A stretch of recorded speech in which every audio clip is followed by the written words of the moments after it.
అందరికీ గృహలక్ష్మి the Telugu YouTuber ఛానల్కి స్వాగతం. ఈరోజు ఈ వీడియోలో నేను మీకు ఒక ఫ్యాన్సీగా ఉండే ఒక స్నాక్ ఐటమ్ని చూపించబోతున్నాను. ఫ్యాన్సీ అన్నాను కదా అని చాలా కష్టంగా ఉంటుందేమో అనుకోద్దు, చాలా ఈజీ అండ్ టేస్ట్ కూడా చాలా బాగుంటుంది. సో దానికి మనం ముందుగా కావాల్సింది 2 కప్పుల మైదా పిండి. సో 2 కప్పులు మైదా పిండి తీసుకొని దానిలో 1/2 కప్ చిరోటి రవ్వ తీసుకోండి. చిరోటి రవ్వ లేదనుకోండి, మామూలు ఉప్మా చేసుకునే రవ్వను తీసుకొని దాన్ని మిక్సీలో వేసి సన్నగా గ్రైండ్ చేసుకోండి. ఆ తర్వాత రుచికి తగినంత ఉప్పు వేసుకోండి. తర్వాత సోడా ఉప్పు కూడా వేసుకోండి. సోడా ఉప్పు ఆప్షనల్, మీకు కావాలంటే వేసుకోవచ్చు, లేదంటే లేదు. సో ఇదంతా ఒకసారి బాగా కలిపేసేయండి. సో కలుపుకున్న తర్వాత ఒక 2 స్పూన్లు నెయ్యి వేసుకోండి. నెయ్యి లేని పక్షంలో కొద్దిగా నూనె వేసుకోండి. కాచి కొద్దిగా నూనె దానిలో వేసుకోండి. బాగా మొత్తం ఒకసారి మళ్ళీ మిక్స్ చేయండి. తర్వాత కొద్దిగా పెప్పర్ వేసుకోండి. మీకు పెప్పర్ ఇష్టం లేదు అని అనుకుంటే వామ్ ఉంటుంది కదా, అజ్వైన్, అదిగైనా వేసుకోవచ్చు. సో 1 స్పూన్ పెప్పర్ వేసుకున్న తర్వాత మళ్ళీ బాగా కలిపేసుకొని ఇప్పుడు కొద్దిగా నీళ్లు చిలకరించుకుంటూ బాగా గట్టిగా ముద్దని చపాతీ పిండి కలుపుతాం కదా అట్లా కలుపుకోవాలి. కాకపోతే గట్టిగా ఉండాలి. ఇప్పుడు కొద్దిగా నూనె అప్లై చేసేసి దాన్ని పక్కన పెట్టేసాను. ఒక హాఫ్ అన్ అవర్ అయిన తర్వాత మనం చపాతీకి ఎంత పిండి తీసుకుంటామో అంత పిండి తీసుకొని పల్చగా మనం చపాతీలాగా చేసేయాలి. బాగా పల్చగా ఒత్తుకోవాలన్నమాట.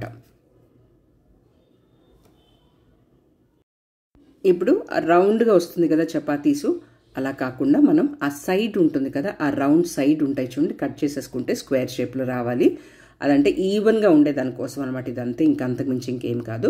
సో వీటిని మనం ఇట్లా కట్ చేసేసుకోవాలి. స్ట్రెయిట్గా స్ట్రిప్స్ లాగా కట్ చేసుకొని ఒక్కొక్క దానిపైన కొద్దిగా నెయ్యి కానీ నూనె కానీ వేసుకొని బాగా స్ప్రెడ్ చేసేసేయండి. ఇది మెదుపు కోసం అనమాట, అంటే బాగా క్రిస్పీగా క్రంచీగా అట్లా రావడం కోసం. సో ఇలా అన్నిటి మీద మనము ఆయిల్ అప్లై చేసిన తర్వాత ఇప్పుడు మెయిన్ ప్రాసెస్ స్టార్ట్ అవుతుందన్నమాట. అంటే షేపింగ్కి, ఇంకా దేనికో అనుకోకండి, జస్ట్ షేప్ చేసుకునే దానికోసం. ఇప్పుడు ఇట్లా స్ట్రెయిట్గా ఉంది కదా, దీన్ని ఇట్లా మడిచేయండి. మడిచి కొద్దిగా అట్లా ప్రెస్ చేయండి, గట్టిగా చేయకండి. సో ఇలా చేసిన తర్వాత కొంచెం వదిలిపెట్టేసి పైన ఇలాగా కట్ చేసేసుకోవాలి.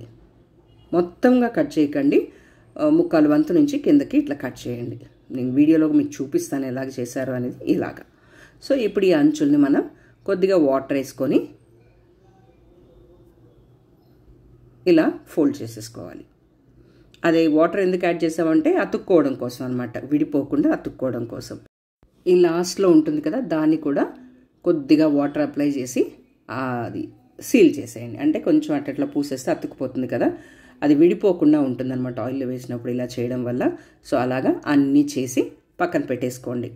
ఈ పెటల్స్ ఉంటాయి కదా, పెటల్స్ షేప్లో ఉండేవి, కొంచెం అట్లా అన్నామనుకోండి కొద్దిగా విరబూసిన పువ్వులాగా వస్తుంది. ఆయిల్లో వేసినప్పుడు మ్యాక్సిమం వచ్చేస్తుంది, బట్ ఊరికే మనం కొంచెం ఇంకొద్దిగా అట్లా అన్నామంటే ఇంకా బాగా వస్తుంది కదా. సో అలా అన్నీ చేసి పక్కన పెట్టేసుకోండి. ఇది చేసుకోవడం చాలా ఈజీ, కాకపోతే కొంచెం టైం స్పెండ్ చేయాలి అంతే, అంతకు మించి ఇంకేం లేదు. ఎక్కువ టైం కూడా పట్టదు, ఇది చాలా ఫాస్ట్గానే అయిపోతుంది.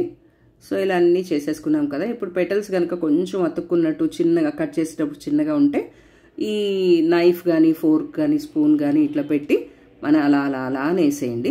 సో బాగా విరబూసినట్టు వచ్చేస్తాయి. సో అన్నీ ఇలా చేసి పక్కన పెట్టుకోండి. ఇప్పుడు మనం ఇంకొక పక్క స్టవ్ మీద ఆయిల్ పెట్టేసి మీడియం హీట్లో పెట్టుకోండి. సో పెట్టేసుకున్న తర్వాత అది బాగా హీట్ ఎక్కిన తర్వాత ఇలా ఒక్కొక్కటి మనం డ్రాప్ చేసేసుకొని గోల్డెన్ బ్రౌన్ వచ్చే వరకు వేయించుకోవాలి. చూస్తున్నారా ఎంత బ్యూటిఫుల్ ఫ్లవర్ లాగా ఉందో. బయట అయితే ఇంకా చాలా బ్యూటిఫుల్గా అనిపించింది చూసేదానికి. అండ్ మీడియం ఫ్లేమ్లోనే పెట్టుకోండి అని ఎందుకు చెప్పానంటే కింద వచ్చేసరికి కొద్దిగా థిక్గా అవుతుంది కదా, అంటే మనం రోల్ చేసినప్పుడు కొంచెం థిక్గా అవుతుంది కదా, అది కూడా బాగా వేగి క్రిస్పీగా అవుతుంది. సో గోల్డెన్ బ్రౌన్ వచ్చే వరకు వేయించుకొని తీస్తే ఇలా ఉంది. సో ఈ టేస్ట్ కూడా చాలా బాగుంటుంది. అండ్ టీ టైంలోకి అయితే స్నాక్కి చాలా బాగుంటుంది అనమాట. ఎవరైనా ఫ్రెండ్స్ వచ్చినప్పుడు కూడా కొత్తగా వెరైటీగా ఉంటుంది కదా, పిల్లలకు కానీ ఫ్రెండ్స్కి కానీ ఇట్లా షో ఆఫ్ చేసుకోవచ్చు. అండ్ దీంతోనే ఇంకా డిఫరెంట్గా మనం చేసుకోవచ్చు అనమాట. ఇలా చేస్తూ కొంత టైం అయిన తర్వాత నాకు బోర్ వచ్చేసి ఈ ఫ్యాన్ షేప్ చేశాను. ఇది ఇంకా చాలా ఈజీ. జస్ట్ ఊరికే అట్లా మనం మామూలుగా పేపర్తో కూడా ఫ్యాన్స్ చేస్తూ ఉంటాం కదా, అలా అనమాట. ఈ తయారీ మీకు ఎలా అనిపించింది? నచ్చినట్టయితే తప్పకుండా లైక్ చేయండి. మీ ఫ్రెండ్స్ ఎవరైనా ఇంట్రెస్టెడ్ ఉంటే వాళ్ళకు కూడా ఈ వీడియోని షేర్ చేయండి. అండ్ ఛానల్ని వాచ్ చేసినందుకు చాలా చాలా thanks. Bye until next video.